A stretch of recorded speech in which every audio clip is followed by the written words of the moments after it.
हर चुनाव के बाद ईवीएम पर बहस चलती रहती है। इसी को लेकर सुप्रीम कोर्ट में भी एक बहस जारी है, जिसमें सुप्रीम कोर्ट ने साफ कह दिया है कि ईवीएम से डेटा डिलीट नहीं होगा चुनाव के बाद।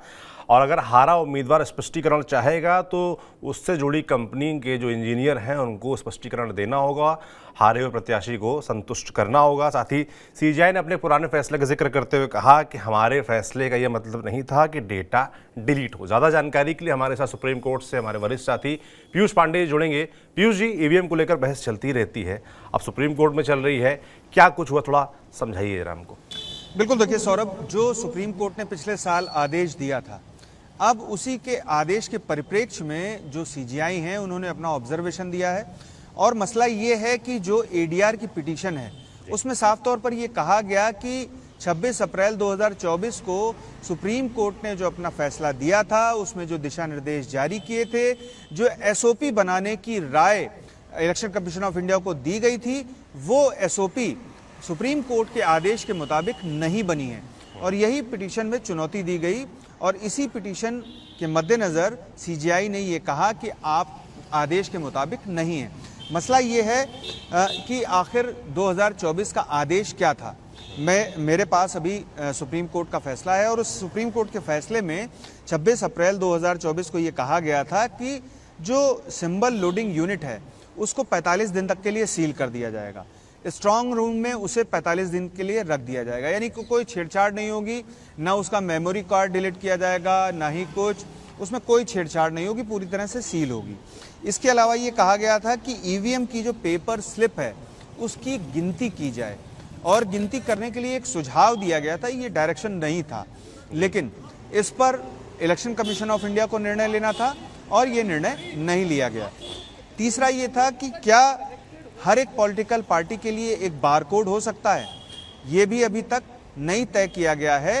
हालांकि इस पर काम जरूर इलेक्शन कमीशन ऑफ इंडिया की तरफ से किया गया है। मसला ये है कि आखिर सुप्रीम कोर्ट के इस फैसले में जो निर्देश जारी किए गए थे उससे जो विरोधी दल के हारे हुए प्रत्याशी हैं या कैंडिडेट हैं उनको क्या फायदा होने वाला था। तो अगर दूसरे या तीसरे नंबर का हारा हुआ कैंडिडेट जो कैंडिडेट था वो ये दावा करता है, 7 दिनों के भीतर शिकायत करता है कि उसे ईवीएम से छेड़छाड़ की आशंका है, तो ऐसी स्थिति में वो 7 दिन में पहला तो शिकायत कर सकता है और वो 5% जो क्षेत्र में वोट पड़ा है लोकसभा या विधानसभा, उसमें 5% ईवीएम मशीनों की जांच के लिए मांग कर सकता है और वो ईवीएम मशीनें भी 5% जो होंगी वो चुनी जाएंगी कैंडिडेट के द्वारा ही, उस कैंडिडेट के द्वारा जो दूसरे या तीसरे नंबर का है और हार गया था इलेक्शन में और उसकी आशंका ये है कि ईवीएम के साथ में छेड़छाड़ हुई है।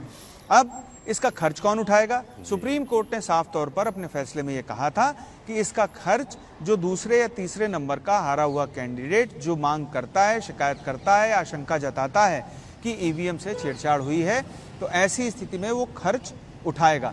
40,000 रुपए इसका खर्च है एक बार की शिकायत में। अगर आप मांगते हैं कि ईवीएम से छेड़छाड़ हुई है और उसकी जांच कराना चाहते हैं, तो ऐसी स्थिति में जो ईवीएम बनाने वाली कंपनी है उसके इंजीनियर्स भी इसमें सहयोग करेंगे और 5% ईवीएम जो चुनी जाएंगी संबंधित क्षेत्र से वो वही कैंडिडेट चुनेगा जिसकी ओर से शिकायत की गई है और जो हारा हुआ है और घोषणा हो चुकी है, रिजल्ट आ चुका है, इसके बाद वो ईवीएम में छेड़छाड़ की शिकायत कर रहा है। अब अगर शिकायत में जो छेड़छाड़ की बात कही गई है अगर वो साबित हो जाती है तो ऐसी स्थिति में उसका जो जिसने शिकायत की है उसका खर्च वापस कर दिया जाएगा और इसके बाद दोबारा से चुनाव की घोषणा की जा सकती है, यानी कि रीपोलिंग होगी और बाकी वो सारी आगे की प्रक्रिया है। लेकिन ईवीएम में सबसे पहले जो छेड़छाड़ की शिकायत है वो साबित होनी चाहिए जी। और इंजीनियर्स से मदद की बात सुप्रीम कोर्ट ने अपने फैसले में इसलिए की थी क्योंकि वो बेहतर तरीका जानते हैं कि कहां से किस तरीके से छेड़छाड़ की जा सकती है या नहीं की जा सकती है। तो ये सुप्रीम कोर्ट का फैसला था और इसी के आधार पर एसओपी बनाई जानी थी, लेकिन एसओपी इस आधार पर नहीं बनाई गई, जिसके बाद ये पिटीशन एडीआर की तरफ से फाइल की गई और एडीआर की पिटीशन पर सुप्रीम कोर्ट ने बेसिकली सीजीआई ने अपना ऑब्जर्वेशन दिया और वो ऑब्जर्वेशन इस बेसिस पर दिया है क्योंकि एडीआर एक ऐसी संस्था है जो चुनाव के नियमों, चुनाव और उससे संबंधित जितनी भी प्रक्रिया होती है उन सब पर नजर भी रखती है और लगातार रिपोर्ट भी देती रहती है। तो ऐसी स्थिति में अब इस मामले पर ईवीएम की मेमोरी और माइक्रो कंट्रोलर डिलीट की पूरी जानकारी आयोग को अब देनी होगी सुप्रीम कोर्ट को, और 3 मार्च को इस मामले पर अगली हेयरिंग होगी। तो अब देखना यह है कि सुप्रीम कोर्ट का इस मामले में रुख क्या रहता है, जबकि चुनाव आयोग की तरफ से इस मामले में जो जानकारी सुप्रीम कोर्ट से मांगी गई है वो जानकारी सुप्रीम कोर्ट को मुहैया करा दी जाए। जी सौरभ। बिल्कुल, कुल मिलाकर ईवीएम पर लगातार सवाल खड़े होते रहते हैं। उस बीच सुप्रीम कोर्ट का यह फैसला कहीं न कहीं दूरगामी साबित होगा। अब अगली सुनवाई में क्या कुछ होता है ये देखने वाला होगा। पीयूष जी, बहुत बहुत धन्यवाद तमाम जानकारियों के लिए। आप देखते रहिए TV9 डिजिटल। शुक्रिया।